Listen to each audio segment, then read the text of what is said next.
you'll be meeting defence ministers today. You'll be joined by the Ukrainian defence minister. Should we expect anything concrete? Well, look, I think we will be discussing lots of issues in the defence sphere. We had the discussion yesterday at the Foreign Affairs Council on Ukraine as well.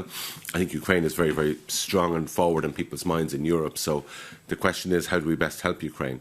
Whether it's provision of military materiel, whether it is through sanctions on Russia, whether it is through peace talks or indeed the enlargement of the European Union. I think there are so many different avenues for us to help Ukraine and to end this war. And on sanctions against Russia, a 21st package is being written as we speak, something you'll probably have to push through during your presidency. Will it work, though, these sanctions? Well, look, we've achieved a huge amount. We have unanimity requirements for sanctions, and we've got through 20 packages, so we'll do another package, we certainly hope, and work is ongoing in relation to that. Those sanctions have had an impact on the Russian economy, quite a significant impact on the Russian economy.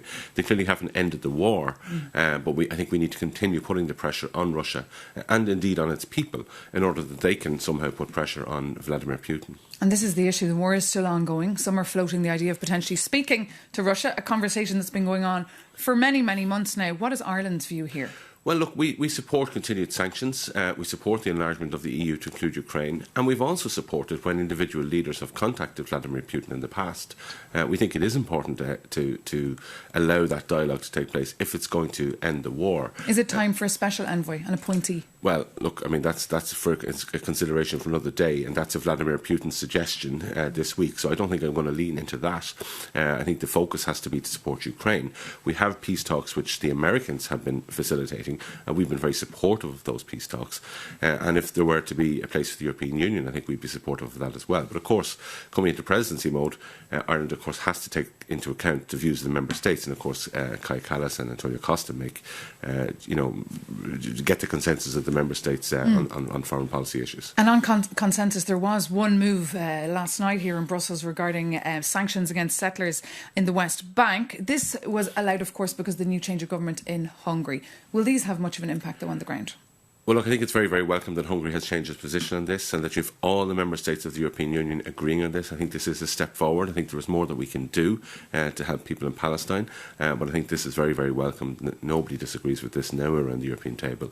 I think it does send a message to people that the European Union is responding to genuinely serious concerns that people have. And what else could change now that there's a new government in Hungary?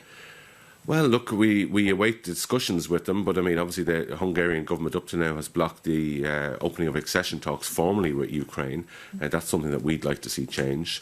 They obviously have to negotiate a significant amount of money to be paid into Hungary that they would have been entitled to, but for the actions of their previous government. So I think there's a lot of work going to happen in relation to that in the next few weeks and months. And just a final question. The Eurovision is starting, of course, tonight. You won't be watching. Ireland is boycotting the music festival. Are you disappointed other countries didn't join in your boycott? It's not a matter for the government. RTE is taking that decision themselves. People in Ireland can watch BBC and other channels as well if they wish to watch it. This is a decision that RTE has taken. And do you support it? We don't get involved. We're not Hungary. We don't get involved in telling the media what to do in Ireland. So I think it's important that they have their independence.